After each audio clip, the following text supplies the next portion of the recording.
also go by the name of the Mindful Preacher, and this is my story.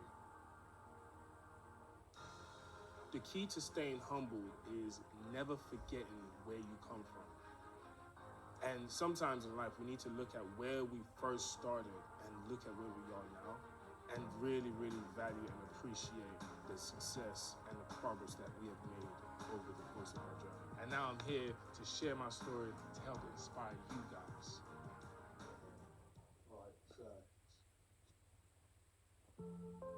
Okay, so here's my story. I was born in London, and I was born in Greenwich, and I lived with my mother, single parent household. We had moved around loads from one city to another, one area to another, one school to another, loads of instability. So I lived in 3 different areas. One was Abbey Woods, the second one was Twickenham, and the last one was in Norbury. Now each area was different in it and has its own sort of environmental looks.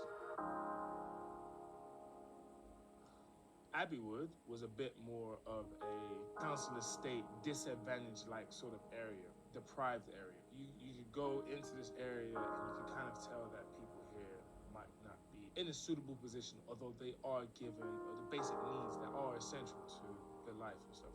Twickenham, a bit more residential. It was an okay area. It was a bit more of a housing estate, which seemed to be a bit more safe and a bit more cleaner than Abbeywood to a certain degree. We lived here for a couple of months, and it was okay.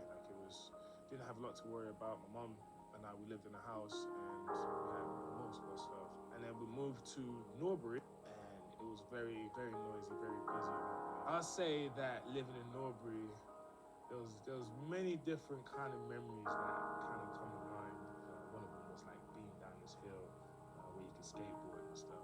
So I'm just sharing a childhood memory here. Actually kind of came to mind as I just thought about it, as I was just sharing it. Generally, as I was just sharing it. Yeah, so that's what those kind of areas look like.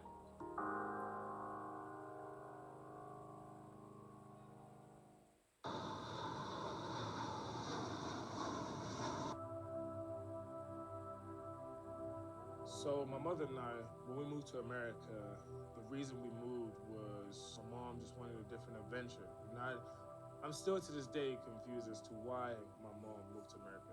And I still ask her now, like, why did we move to America? She doesn't have answers to the question. It was a bit confusing going through the journey, but it at the same time, it just, as a young person, as a young child, you just kind of had to accept the decision that the parent was making. When you're going back into an environment or going back into an unfamiliar place that you have no clue about, and almost like going into the unknown, it's like, well, what is there to be excited for? What is there to kind of like get you through this transition? And there was absolutely nothing because it was unclear and it was very uncertain. So as an 11-year-old, you just kind of went through this journey with the emotion, hoping that everything's going to be okay. Being in the space of embracing what's about to happen, if anything does happen. One of the areas I did definitely come across that was the most eye-opening area was in Skid Row in Los Angeles, California. And in this particular area, like I always mention it, you have this 2 to 3 mile radius where people have given up on themselves, people who are addicted to substance abuse or with mental health issues and all that sort of stuff. This area was one area never to have forgotten. And even though, yes, it might be a memory, that area is probably where I learned some of my greatest life lessons. One of the ways in terms of how did I cope with being on Skid Row was looking at the environment and thinking about how these people have all got, and maybe using their appearance, and not in a bad way, but using their situations as motivation to not want to be here, or to allow yourself to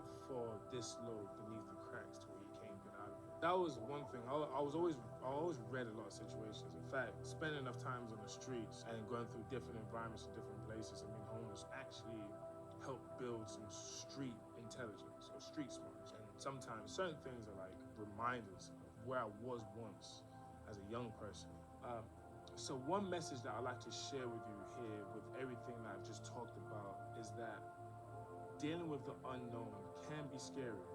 But sometimes when life or whatever that's far beyond your power of control takes you and puts you in this position, run towards it, run through it, and conquer it.